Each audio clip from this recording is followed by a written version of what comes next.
choices shape the market, our society, and our quality of life. That's why Euroconsumers helps millions of people in their daily choices, providing simple solutions to complex problems. Euroconsumers is a cluster of organizations, a network of people, a group established to protect consumer rights and well-being that brings consumers and companies together in transparent relationships of trust that respect their independence. Our deep understanding of products and consumption gives consumers a credible expert voice worldwide. We bridge the gap between buyers and manufacturers, between supply and demand. And in this digital age, we create opportunities for all parties to come together in constructive dialogue, partnering to build a future of better products and services.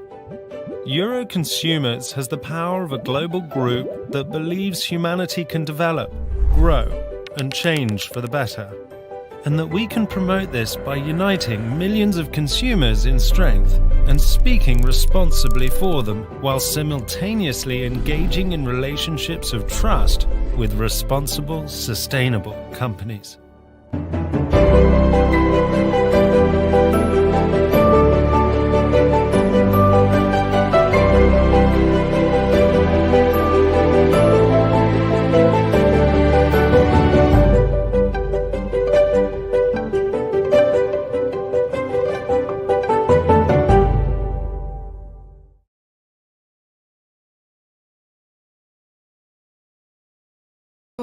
Euroconsumers monthly webinar that discusses some of those hot button consumer issues. We're in an open dialogue, looking always for innovation and solutions to some of the challenges we're facing in the world at the moment.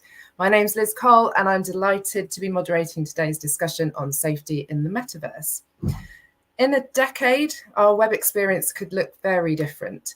The metaverse, a network of virtual interactive environments, could be the place where we can shop, work, date, play, game, and socialize via our avatars. It's been called the next iteration of the internet, and it could mark a really significant turning point from a web where we share to one where we actively participate in a much more immersive way.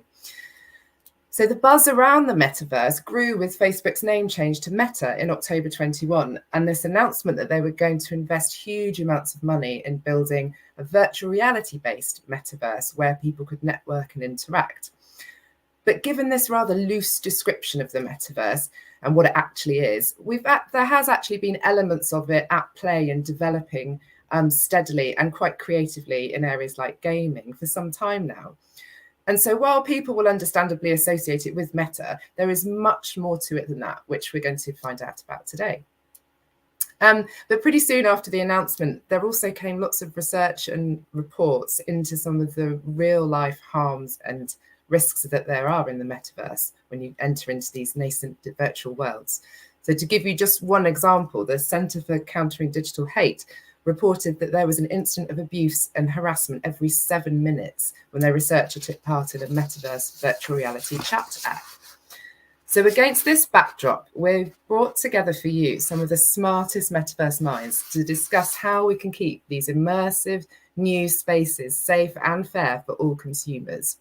So I'm really excited to introduce you to this outstanding panel. They all come from quite different backgrounds, but once you've heard their biogs, I'm sure you'll agree that they really know their stuff. First of all, we have Louis Rosenberg. He's a pioneer in the fields of virtual reality, augmented reality, and artificial intelligence. He's currently CEO and chief scientist at Unanimous AI. Louis got his PhD from Stanford University. He was also a professor at California State University and has been awarded over 300 patents in the area of virtual reality, augmented reality, and AI. Next, I'd like to introduce you to Stephen Bolcom, who is CEO and founder of the Family Online Safety Institute, or FOSI.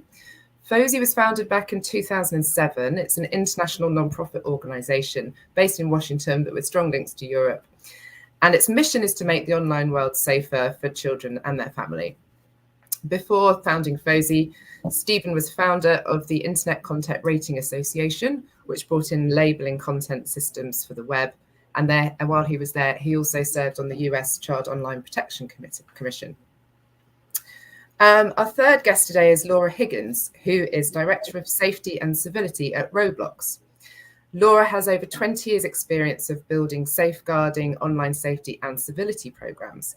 She previously worked at the UK Safer Internet Centre and founded several award-winning services, including the world's first ever helpline dedicated to supporting victims of online image-based abuse.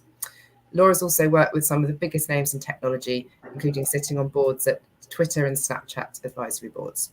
So Laura, Lewis and Stephen, welcome, and we're really pleased to have you here today. Before we kick off, we're going to start with a short video from Lewis, which is going to open up the discussion. And just to explain, Lewis is here live for the debate afterwards, but he wasn't quite sure whether his internet connection was going to be as required to be presenting. So he thought ahead and has delivered us a video which we can play for you. So we'll take a look at that and then we'll jump straight into the discussion. And I'll just say to everyone watching now, once the discussion starts, please start to pop your comments and questions into the box and we'll get to as many of them as we can during the hour. Okay, so if we could start off now to hear from Lewis on making safety matter in the metaverse. Hi, I'm Lewis Rosenberg, CEO of Unanimous AI, and I was asked to take 5 minutes to kick things off with a quick presentation. So here goes. I'll be talking about the metaverse, making safety matter, and giving just a quick overview of the issues. First, a couple words about myself. I've been involved in the metaverse for over 30 years, going back to 1991 when I started doing research at Stanford and NASA on virtual reality. This led me actually to Air Force Research Laboratory in 1992, where I developed the virtual fixtures platform. That's me at Wright-Patterson Air Force Base, building what was really the first functional augmented reality system. Then in 1993, I founded Immersion Corporation, one of the early VR companies. In 2004, I founded Outland Research, one of the early augmented reality companies. And right now I'm CEO of Unanimous AI, an artificial intelligence company. All that's to say that I've been excited about the metaverse and the potential for over 30 years. I still am very excited about it, but I'm also very concerned about the risks and really have been for the last 10 years. Before I jump into that, I think it's worth just saying, well, what is a metaverse? It's this new word that's really taken over the field of virtual and augmented reality.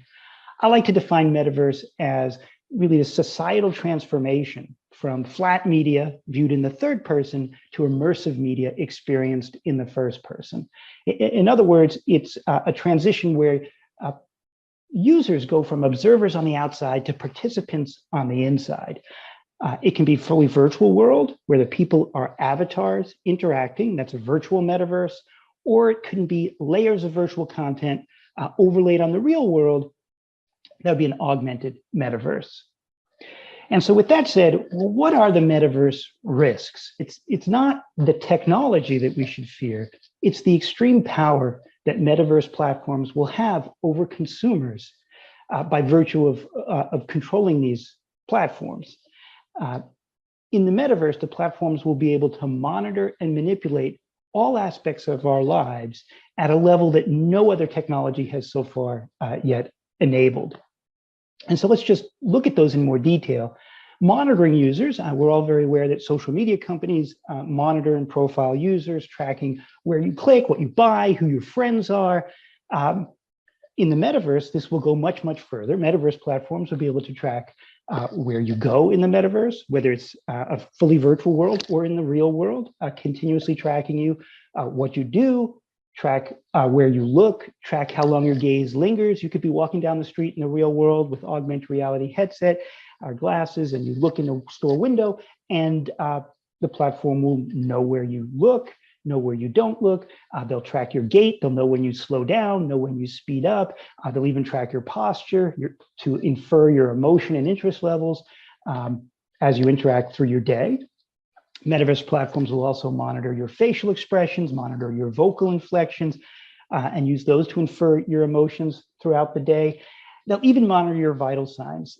This is already widespread with the use of smartwatches, but companies are already building these into earbuds and And there's a lot of work to use this for tracking emotions, for things like advertising, tracking your heart rate, tracking your respiration rate, tracking your pupil dilation, tracking your galvanic skin response. So ultimately, in the metaverse, platforms will be able to track your whole life, what you do, say, experience, and feel. And there's a privacy concern, but it's actually much more than that when we then consider what you can do with all this information, which is to manipulate users. So again, in social media, all this tracking is done so that they can then use targeted advertising, targeted news feeds, targeted member invitations based on all the information they have about their user populations. And this has created problems. It's built echo chambers in social media that has polarized society, driving misinformation and disinformation, a loss of trust in institutions, real problems. Well, in the metaverse, this is going to get worse. It's going to get worse because the whole point of VR and AR is to fool the senses.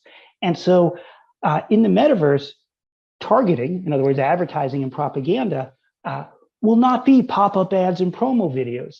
They will be immersive experiences. And so manipulating users in the metaverse will mean things like virtual product placements and virtual people. Virtual product placements will be targeted experiences injected into your world by third parties for a fee. You can see products in your world, events in your world that you think are just natural parts of your experience, but they actually were put there specifically for you to experience. And that's dangerous because they could be indistinguishable from authentic serendipitous encounters. Same thing with virtual people. There will be AI-controlled avatars that are put into the world for promotional purposes and actually engage you in promotional conversation. They will become indistinguishable from authentic members of the world. And these promotional avatars will have access to all the history that was collected, your likes, your wants, your needs, your tendencies, your behaviors. They will also be tracking your emotions through your facial expressions, vocal inflections, vital signs. This means they will be able to pitch you and manipulate you and persuade you more skillfully than any human salesman. And that's dangerous. And so all that said, just to set this up, if we look forward over the next 10 years to the metaverse, I believe that the metaverse will happen in a big way. It will transform society from flat media to immersive media. It will affect everybody's life. I believe the risks will be similar, but much worse than today's social media, which means the time is now to think about metaverse regulation and other proactive things we can do to make sure that the metaverse is safe as we go through this transition from the flat media to immersive media of tomorrow. And with that, we can kick off the discussion. Thanks. Thanks very much, Lewis. So that was real Lewis recorded. It wasn't an avatar. And we have him now to help us with the discussion as well.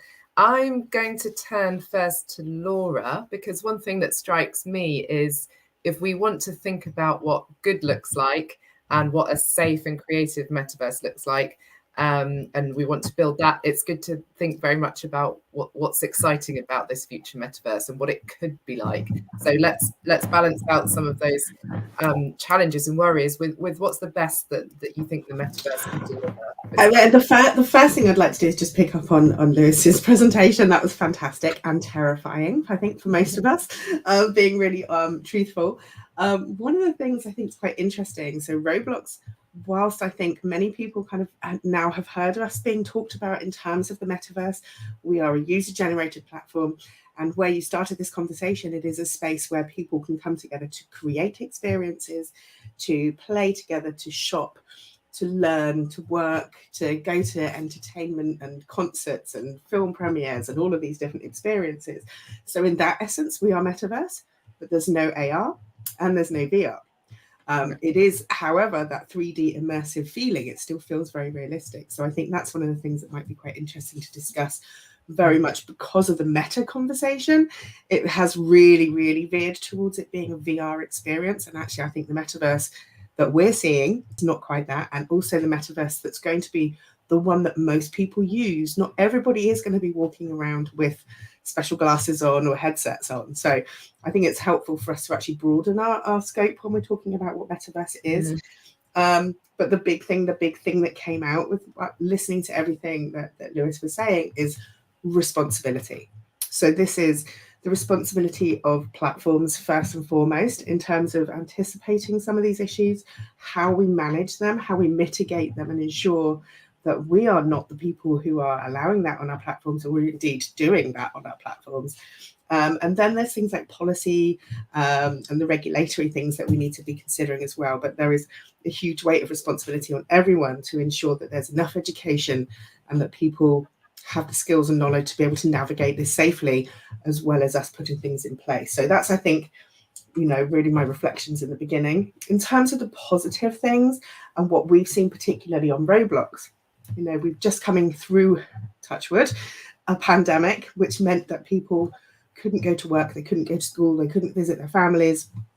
And having spaces like Roblox were lifesavers for many, many people, where they could still connect with their family, their loved ones, their friends, and do things that kept some sense of normality. If it was just a platform for play, that's still great, that's still an outlet, but it's very limited in terms of that connection with people. But the fact that they could come and join into concerts, or they could come and work, or there were some kind of schools coming together and having school sort of celebrations and things in our metaverse, that's really, really positive, and I can see much more of that happening. So that's, I think, some of the positive things is just the many, many opportunities it brings that just being a social platform or a gaming platform in themselves wouldn't bring. Thanks very much, Laura. Stephen, I'm really interested in your take on some of the things Lewis said, but also, FOSI was established in 2007. Prior to that, ICRA. So you've seen a lot of these issues in earlier incarnations of digital environments. So people are saying, the metaverse is brand new, but you've seen this different stages that the internet goes through. And you've also seen all the different codes and standards and responses and regulations that come with that. So do you want to comment on that and maybe think what we can learn from those past iterations now? Yeah, thanks. And a great presentation, Lewis. I'm jotting down lots and lots of notes and many things to talk about. But yeah, actually, even before ICRA, it was RSAC, the Recreational Software Advisory Council, which was 1995.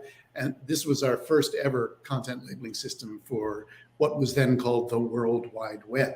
And everyone was trying to get their heads around this new, what is this thing? What is it going to be able to do for us? Is it a fad? Will it just go away? Then 2005, 2006, we saw what now we describe as Web 2.0, which was the emergence of social media, user-generated content. And as we describe it, kids creating the content we used to try and keep them away from in Web 1.0. And now we're on the brink of this sort of Web 3 that people are talking about. Web 3 is a pretty vague term that can mean Bitcoin, it can mean decentralized finance, it can mean the metaverse. And I guess fear is something that creeps in every time we hit a new wave of technology or a new paradigm shift. Fear has a tendency to shut down the frontal cortex, so that the frontal lobes, so that you don't use your power of reasoning and judgment and discern what's the best way forward. So I think the first thing we need to do is simply calm everyone down and lower the level of hype as well about this new platform. We see everything through a lens of risks, harms, and rewards. And by the way, you don't get rewards unless you're willing to take risks. I mean, the one way to be risk-free is to just get rid of all the technology, throw the phones away, never buy yourself a headset. Then you'll be risk-free, but then you'll also never get the rewards. So we talk to parents about, and to kids, about taking good risks, calculated risks, smart risks. Where there are harms, and Lewis did a great job of encapsulating some of those early ones, you intervene and you work fast, particularly if there's some harm that's happening, particularly to young people, but to any consumer, that's a physical, emotional, psychological harm. But now we have broader issues around reputational harm, disinformation, the harm to our democracies that this siloing of people is causing. And I would agree that the immersive nature is such that it not just fools our senses, it seems to fool our whole being to think that we are in this. I mean, I have an Oculus headset, and I was just trying out this roller coaster ride the other day, and it was so terrifying that I was gripping onto the chair that I was sitting in my living room for fear that I was going to fall off it. So yes, it tricked my senses, but then you can imagine if you layer on top of that political messaging, or for that matter, product messaging. Mm-hmm. It's a very potent mix. Thanks. That's thank you very much. There's lots to think about there, and that idea of what that, when your senses are fooled, what that actually then means in other contexts is really interesting. Lewis, did you want to come back on any of those reflections? I think sure. Sorry. Go ahead. Sure. Sorry. I think first I agree with Laura that that Roblox and other immersive platforms like Minecraft and some gaming platforms are real metaverse experiences, immersive experiences that are great examples, and actually positive examples for the most part of what a metaverse can be. They're creative worlds. They bring people together, really valuable, especially in times of pandemic. And they were created maybe with more innocent intentions than when we look forward to a world where really all of big tech starts to jump into the metaverse. And so, there's a lot of different ways to think about the risks of the metaverse. In today's world, there are the risks of users on users, issues of harassment, abuse. Those are real issues. Those issues exist in social media today and are very real issues. They're difficult issues. I know Roblox and others do a lot to look at those issues.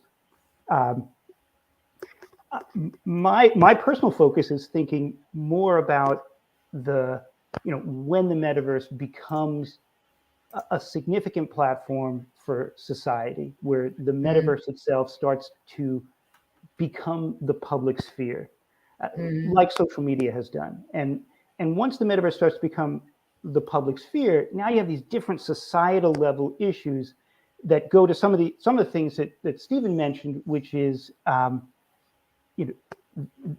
disinformation and the ability of platforms to moderate your world. And I know it's easy for people to think the metaverse doesn't exist yet in that form, but it's also important to realize that all of the largest companies in the world, tech companies, are investing billions in the metaverse. They're investing billions in the metaverse for fully virtual worlds, and they're investing billions for augmented layers on the world. And so companies like, and it's not just Meta. I mean, Meta has planted a flag in the ground by changing their name, but Google and Microsoft and Apple and Samsung and LG and Snap, they are planning for the metaverse to be the next generation of their technologies. They're planning for a world where phones are replaced by augmented reality glasses, and where people spend significant amounts of time wearing VR headsets. And I think it's important to think about the extreme power that the metaverse gives these corporations that are now, that we already see the power that social media has given corporations that can sit in the middle. They're sitting between information and people, and they're moderating it. And it gives them extreme power. And in the metaverse, it just takes that to the point where, and instead of just moderating informational content, they're moderating experiences, and they're tracking experiences. And we can regulate that. And so my personal view is to think about regulating platforms to make sure that consumers are safe, and that's one perspective. And there's other levels of important issues, which are making sure users are safe from other users. Thanks. That's really interesting. And this is a hard topic to sort of hone down the exact strand we're talking about. But I think we've got two big things here. We've got the safe from harm issues that we've seen already, and we've got a toolbox for those, and we need to be testing whether they're going to be fit for purpose in the metaverse. But we've also got this much bigger issue of, what if platforms continue to mediate our public lives in a much more immersive way? What does that mean? And that really made me think about, I suppose, countries which are much more reliant on a platform to deliver the internet. So if you think about India being very reliant on Facebook. I'm not picking on Facebook, by the way, just as an example for when that commerce much more reliant on them for messaging and payments and things like that. And so then when there's an outage, then all sorts of things become very vulnerable. So perhaps if we're in a world where public services are delivered through the metaverse, or all our office meetings are done there, then suddenly an internet a service outage becomes a much bigger deal than it is now. So I think we've touched a bit on this other big broad concept of safety, which is probably as big a concept as the metaverse. We've got this narrow focus on illegal activity and objectionable behaviour. And then we've got this much broader focus on what does our public life look like, and civility and fairness. I'd like to ask all of you just to get a bit specific now and think about the safety issues in particular. Perhaps that user-on-user issue, we can start there, are going to be dramatically amplified in the metaverse. And then we can think a bit about how we might tackle those. Laura, do you want to start with that one? Yeah, of course.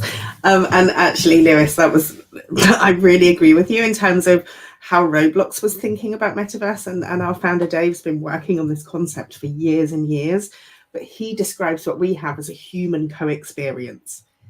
And actually, I think that does summarize exactly what you said. It's about what happens within our platform and within our community, not without, if you see what I mean. And actually, when I'm thinking about safety and the way that we approach specifically on Roblox, we're thinking about human behavior. We are thinking about that person-on-person kind of interaction and how we can safeguard around those sorts of topics. We haven't really had to think specifically as a platform about some of those broader topics. Yes, a little bit of the disinformation that will always creep in from some bad actors. And it is helpful for us to think much broader. Where my role sits in terms of community education, I need to be talking about this because, you know, we very much always talk about the fact we have a duty of care for our community when they're not on Roblox. And one of the ways that we feel we safeguard our metaverse is that we keep the community in our metaverse. They're not going from taking their online identity from platform to platform to platform, which of course is what a lot of other people's vision of the metaverse is that you take your online persona and potentially your online wallet through all of these different platforms and different experiences. And for us, we kind of said that's not where we see ourselves. But actually, as our community grows up, as they start venturing out into other spaces, it is really helpful for us to start having those conversations, even if it's not directly applicable to Roblox. So that's just a really helpful learning point for me based on the conversation that you were just having there, Lewis. But thinking about the human co-experience, the same rules need to apply in the new metaverse. We shouldn't be rewriting the rule book. The standards need to be the same. I think accountability of platforms is something that has not been managed very well up until now. And I'm sure Stephen will probably agree with me. We sit in a lot of the same panels and boards tackling some of these issues. There is, you know, rightfully now a huge amount of scrutiny on a lot of big platforms in terms of we may have the best community standards, we may have fantastic policies, but actually have we been upholding them? Have we been reviewing them? Have we been fair in how we've applied them? And I think the next 24 months is going to be really interesting. We've already had the age-appropriate design code come in. We're now having various other things in the safety bill here in the UK, and hopefully age-appropriate design code coming in California as well, and various others that really put a lot more emphasis on the responsibility on platforms. So I think one thing is having these things. The second one is how we apply them and making sure that we're really consistent in that approach. That should be no different with this new metaverse, because actually the rules should be the same as they are currently. these new issues that we're talking about as new online issues, they are already issues that exist in the outside world. We just haven't applied them in the sort of virtual worlds yet. So in my mind, it shouldn't be that difficult to then bring in regulation that does cover those, because they are already, as I say, things that would be managed outside. So, okay, we're getting some questions coming through, so I'm going to jump to them. So one of them is from Paolo Goncalves. I hope I'm pronouncing that right, and he asks about ethics. I mean, the E word comes up all the time. How about ethics on the intersection of both these realities? So I think that means the different types of realities that we might see in the metaverse. How do ethics fit in? Is that going to be vastly different to how we think about it now? Who gets to decide them, etc.?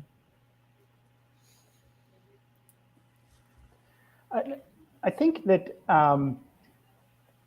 in a lot of ways, ethics should stay the same. You would think that ethics in a face-to-face interaction and ethics in a virtual interaction would translate. At the same time, I think there are things where social norms will shift. I mean, one of the exciting things about the metaverse is you can literally be anyone. You can look and sound any way you want, and this will become photorealistic. It's not that far off where you can, look like anyone, sound like anyone, pretend to be anyone. I think there's a magical aspect to that, but I also think that there's fraudulent aspects of that, and it's the question of ethics, meaning is it ethical or not ethical to pretend to be someone that you're not? I think that it could be both, depending on the norms and the conventions, and also the transparency. And again, that's why I think that the platform providers and potentially regulators can help level the playing field by requiring transparency, requiring people to know who they're talking to, so that the ability to be anyone is a positive thing and not a nefarious thing. Thanks. Laura, can you come in on that as well? And then there's another question that's come in very closely related to that. Yeah, Javier, you raised a really fantastic question about whether it's a safeguarding issue having an avatar that looks like yourself, or if you chose, for example, to be a 50-year-old man looking like a schoolgirl, is that innocent? Is it impersonation, or is that actually somebody being nefarious in their actions and behaviors? And so that follows on beautifully. Now, in a platform like Roblox, which was initially very much geared towards young children, we don't want them looking like young children in their avatars. We don't want them using their real names. They have to have avatars. And of course, the more fantasy and the more creative, the better. Now that Roblox has grown all these many years later, and about 52% of our community are actually over 13 now, we're not suddenly going to change the rules. So we would still expect 17, 18, 23-year-olds to have avatars that are not genuine representations of themselves. So that's that, we agree with you if people are doing it for bad reason, but actually, if we all accept that, to your point, Lewis, anyone can be anyone on the internet, then that's just a much more helpful, this is not a true representation of who I am. Stephen and I, for many, many years, have been involved in conversations about anonymity and whether it should be allowed or whether it's not. And of course, there are some circumstances where it's life-saving for young people who could not perhaps talk about topics if they weren't allowed a level of anonymity. But I think the reality here is nobody's truly anonymous. The platforms do have information. We can provide law enforcement information, and actually to keep reminding community members that just because you are using a particular avatar, there are, I think you agree, certain levels where we would expect people to behave in a certain way. And certainly for us, if we saw somebody that we knew to be a 50-year-old man dressing as a schoolgirl type character, we would probably go and scrutinize that account very, very closely and probably take action on it. There are levels of appropriateness that I think that would be quite a good red flag for any platform. I'd like to think they would deal with that. But when it comes to, actually we can find out who everybody is.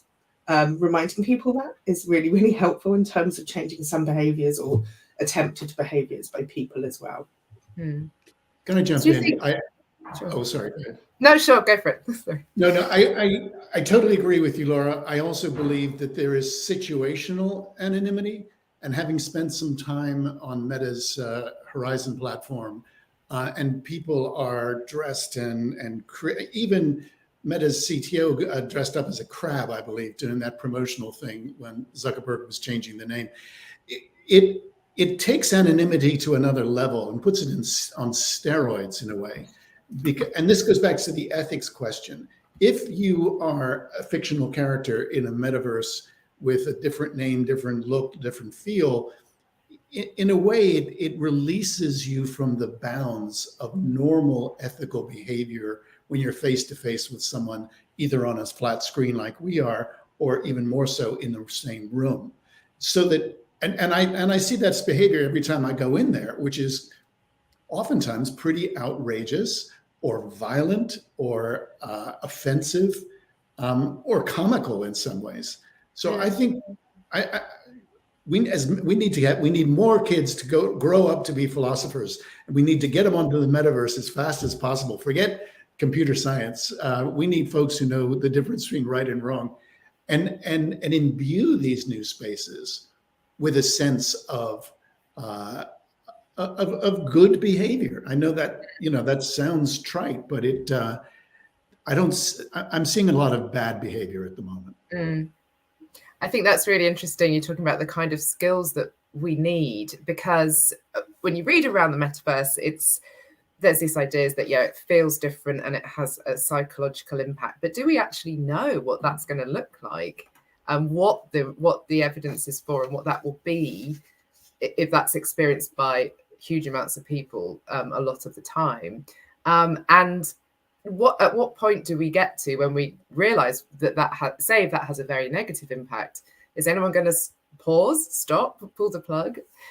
Or are we stepping into this in an inevitable new world, and we're just going to have to manage all of that? Could I pose a question to Lewis? Because I've spent time both with AR and VR, and my hope in 10 years' time is that the dominant technology is AR, only because you can stay somewhat in the real world, whereas VR just literally takes over. It seems to hijack your brain. What's your view on that? I fully agree.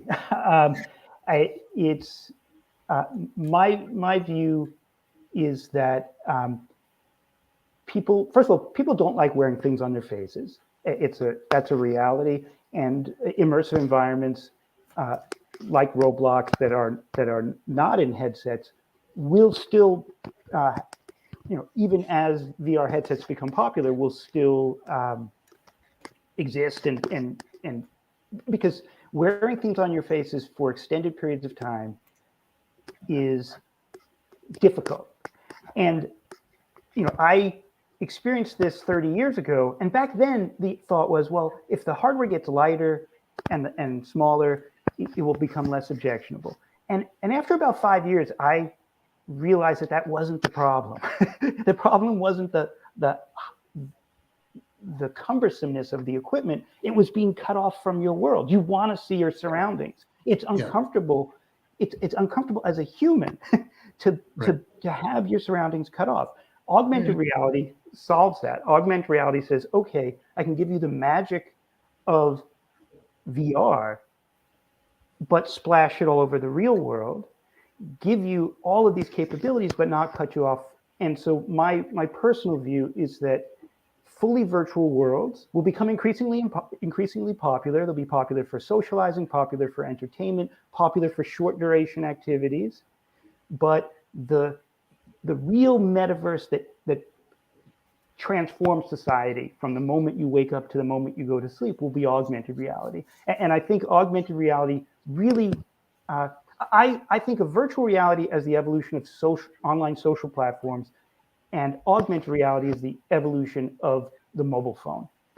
The mobile phone that you carry around in your hand all day and use from the moment you wake up to the moment you go to sleep will transform to glasses that you wear that look stylish and are very lightweight and give you immersive, magical content throughout your day. And these two metaverses, virtual metaverse, augmented metaverse, will really diverge in the companies that are pushing them and what people do in those platforms. And it will be the phone companies, Apple, Google, Samsung, LG, and Microsoft, that will really be pushing the augmented reality hardware. And it will follow an adoption curve, I think, that's similar to the introduction of the iPhone. So if you remember, there was a time when phones were used for talking, and everyone had flip phones. And then in 2007, Apple introduced the iPhone and this idea of a smartphone that was very expensive, 10 times more expensive. And yet within 5-6 years, it had almost 100% adoption, because if you didn't have that phone, you were missing out on information. You were missing out on activities. Well, in 2025, 2026, when Apple and Samsung and others launch real augmented reality glasses that will introduce magical content into your world, informational content. And if you don't have them, you'll be missing out on that information, and it will follow a similar adoption curve. And so I think by the early 2030s, augmented reality will really rival just handheld phones. And we'll look back at the 2020s when people walk down the street staring down at a screen with their neck bent as kind of humorous, because the information should be out there. It shouldn't be on a screen that everyone's staring down at. So that's a long way of saying I fully agree, but I do think both worlds will become very significant in our lives. Thanks, Lewis. That's a really good explanation. I'm hoping that these glasses will also be very focal as my eyes get older. I do need to have quite a lot going on to help me see. So what I'm thinking now is, if that prediction becomes the norm, do we still have this problem of data monetization models and a handful of large corporations mediating the platform, and is that the key issue here with lots of the metaverse challenges we're talking about? And the second part of that question is, if it is, what can we do about that? There's lots of, I think, Lewis, you've mentioned sort of decentralization and interoperability in some of your writing. I mean, what do you feel about that as an option to overcome the dominant effect of some of these large platforms? So a lot of people are pushing for interoperability, decentralization, especially folks who are kind of Web3 advocates and looking at blockchain as ways of doing that. I think that those are aspirational, but I think if you look at the real world of corporations that build platforms, interoperability is much harder than the aspiration. And I do especially the virtual worlds, the fully virtual worlds, will not be that interoperable, because each platform provider is creating their own aesthetic, their own rules, their own world. And so I think there will be a variety of fully virtual worlds that are not interoperable, or just very limited interoperability for commerce and things. And I think that's fine. I think that's actually a good thing. And it will create competition where, and hopefully some of that competition is on safety, where if somebody wants a safe world that's well governed, use that platform. And if people create worlds that are not well governed, people will avoid them. And so I think that's the virtual metaverse. The augmented metaverse, I think there will be a lot more interoperability, because it will evolve out of the world of mobile phones. And so, obviously, whether you have an Android phone or an Apple phone, you can call each other, right? And in the augmented metaverse, if I'm walking down the street and I'm seeing content, people who create that content will want you to be able to access that regardless of whose platform you're on. So there'll be more interoperability, but the platform providers will still have extreme power, because if whoever's managing your platform, they're going to know when you walk down the street, where you are, who you're with, what you're looking at, where you slow down. They're going to know where you're they're going to know everything. and they need to know that to be able to create the virtual world. But there can be regulation to restrict what they can do with that information, how they can store that information. And so I think there's real importance of thinking now about regulating platforms before these capabilities get built into their business models. Right. Because that's what, that's hopefully what we can learn from social media. Social media also had all kinds of aspirational, great, utopian applications, but these capabilities capabilities of tracking and targeting users got built into the business models, and now it's very hard to undo the dangerous implications. So do we hope we can also, as well as this competition on safety, which Laura, I'm interested to hear your view on that. Do you think we might also see a greater variety of business models? Because again, to me, that seems the other side of the challenge of where we are at the moment. But Laura, what did you think about competing on safety? Oh, wow, I love that idea, because then things can only get better, obviously. This is something that we always want to learn from one another. One of the brilliant things that I've seen over the last few years is much more collaboration on safety, rather than being seen as competition to be the best. It is about bringing everyone up and hopefully trying to get everyone to the same level. I wonder how much of that has started because of conversations about regulation and people wanting to try and get ahead of that, or how much of it is genuine goodwill. But we have definitely seen changes where, for example, a project that Roblox was part of, Project Artemis, which was led by Microsoft with Thorn and others. Now, basically, it was about detecting anti-grooming conversations within platforms. That's now available free for any platform to use. Those sorts of innovations make a huge difference when you've got small startups who probably would never be able to get hold of that kind of technology or be able to purchase it. So, we'd love to see many, many more things like that happening. This just kind of let's level the basics for everybody. Safety by design is something that we've all been talking about for many, many years. And I think you're right. What we consider safety by design now, there are still platforms not even doing that. This Web 3.0 needs its own safety by design. It is all of those same standards, but then it is plus, and I think now is absolutely the time, as you say, that we need to really start looking at what those look like. When it comes to competition, we know it's really interesting right now. Metaverse is probably the biggest buzzword I've heard in the last couple of years. Everybody wants to talk about it, even if they're not quite sure what they're talking about. And we know it's very confusing for consumers and families, particularly, who really are, they're hearing NFTs and blockchain, and then a space my kids hanging out on. What is this? It's very, very concerning for them. So I think we all have a responsibility to try to be clearer specifically what we're talking about. Hopefully these sorts of conversations might help in a small way towards that.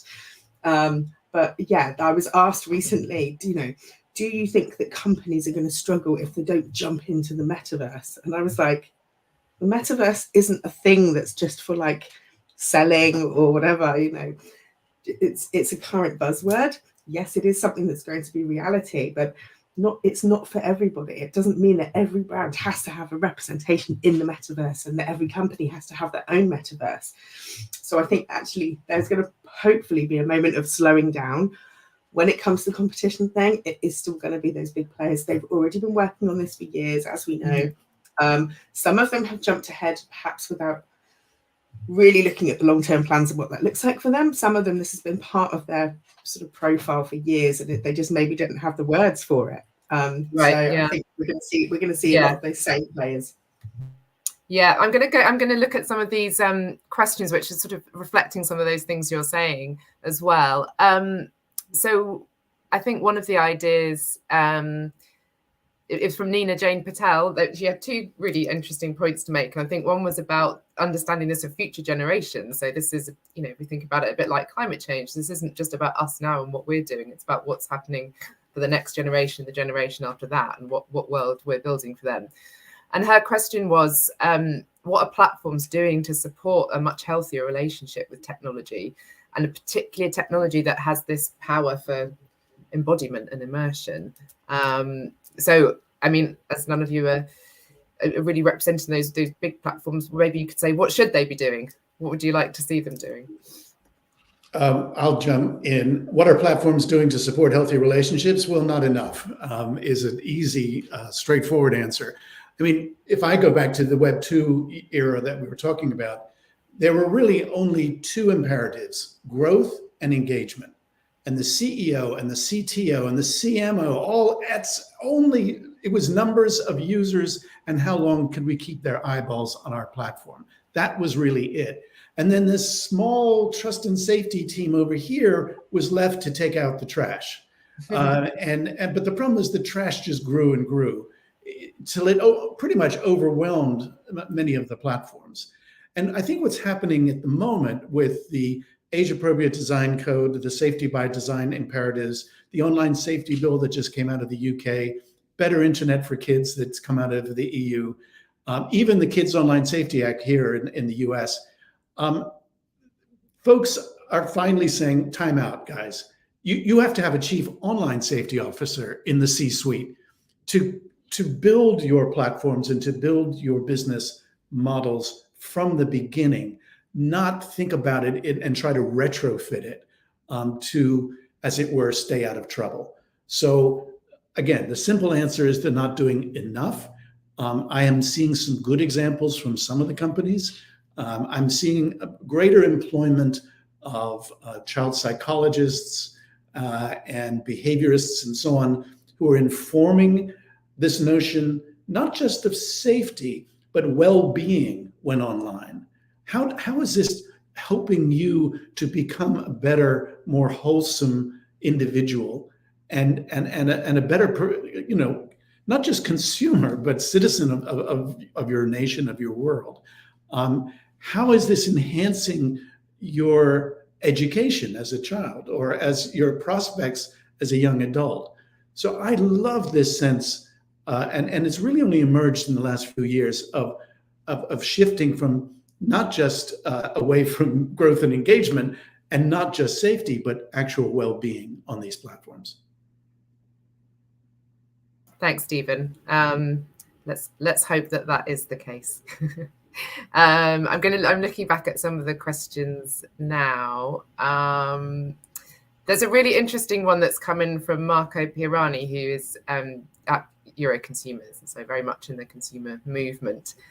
And he said he's convinced that we need a proper, robust metaverse consumer organization. So a bit like whichever Consumer Reports or Which in the UK, or these big international organizations who are going to protect consumers and also empower them. So I'd like to ask all of you, what would you do first if you were in charge of an organization which was not just about minimizing harm for consumers, but about really giving people the chance to make the most of this metaverse and enhance and use it in safe and fair ways? Who wants to go first? Laura. I'll go first, because I think actually mine probably starts right at the beginning. It's about finding out what people already know or what they don't know. So for me, first, it would be the research bit. It would be the listening, finding out both from consumers and also organizations, what are you doing? What exists already, before we look at then how we can improve things. Thanks, Laura. Lewis, might put you on the spot. Sure. So I think educating people about really what the metaverse will be is super important, because we need to put the protections in place, thinking 5 to 10 years out, not thinking about today. And again, social media is a great lesson to learn, which is if you wait for the problems to be visible to everybody, it's too late to fix them, probably. And when we, around the metaverse, it's, for most people, when you talk to them, you say, the metaverse is coming, it could potentially be dangerous. They don't experience it on a daily basis. They might never have experienced it at all. And so really painting a clear picture of what the future looks like and how that future changes things. It changes things in terms of creating new needs to protect users from each other, potentially, and also new needs to protect consumers from the platforms that have the ability to monitor, manipulate, or monetize their lives. And once people can see that future, then there'll be pressure, hopefully, to push for change. So it's about getting a lot more structured as well. So not just looking at those end of pipe harms, but really thinking about all of the structures and inputs which go into creating something which may not be optimal, shall we say. Stephen, you've set up NGOs and campaign groups. What would be on your to-do list in those first 100 days? Yeah, not for the faint of heart. I think you have to tell a good story.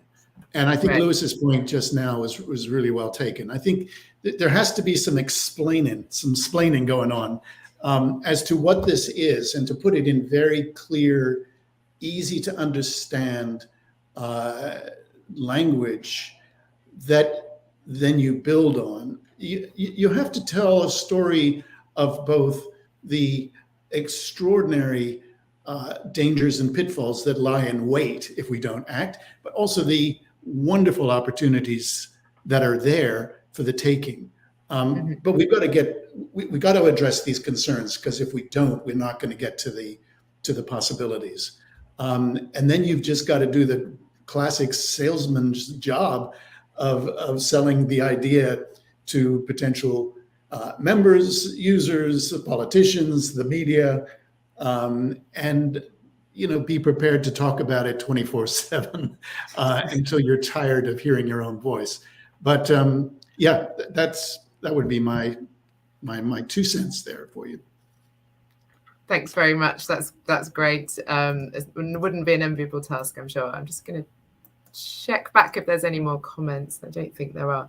I really want to say thank you to everyone today, because I must admit, when we were doing this topic, the metaverse is one of those things that I didn't really want to jump into, because I just thought, oh, it sounds so complicated and I don't really know what it is and how do you even start with it. But I mean, having done a lot of reading around and then hearing all of you talk about the way we can think about it, it's been so helpful, and I think it is a lot clearer, and I hope it's really much clearer to the audience, whatever background you're from, of what people mean when they say metaverse. And I think that's the really important piece of knowledge for everybody, whether it's AI or VR or any of these technical terms, that it does mean something in real life. It will impact all of us, and we have a lot of personal experience and also professional experience as a human race now of different approaches to tackling some of these challenges. So I think that's the sort of positive take that I'll take from it, that even though we may have seen some disasters happen with social media, we can learn from that and hopefully get ahead on this, and make sure that we avoid the very, very worst. So I'd just like to say thank you so much to all of you for joining. You've been a fantastic panel. You probably agreed with each other a bit too much. We'd like to have a bit more of a conflict, but hey, I think you all came with some really unique perspectives, and I hope that you've enjoyed it too. Thanks to everybody who's watching, and for all the questions, and I'm sorry that we couldn't get to all of them. There was loads, but thank you very much, and please join us for our other Start Talking sessions at Euroconsumers. We cover all sorts of topics from digital and all sorts of other consumer and market issues. So thanks everybody once again, and have a great rest of the day. Thanks everyone. Thanks Liz. Bye. Bye.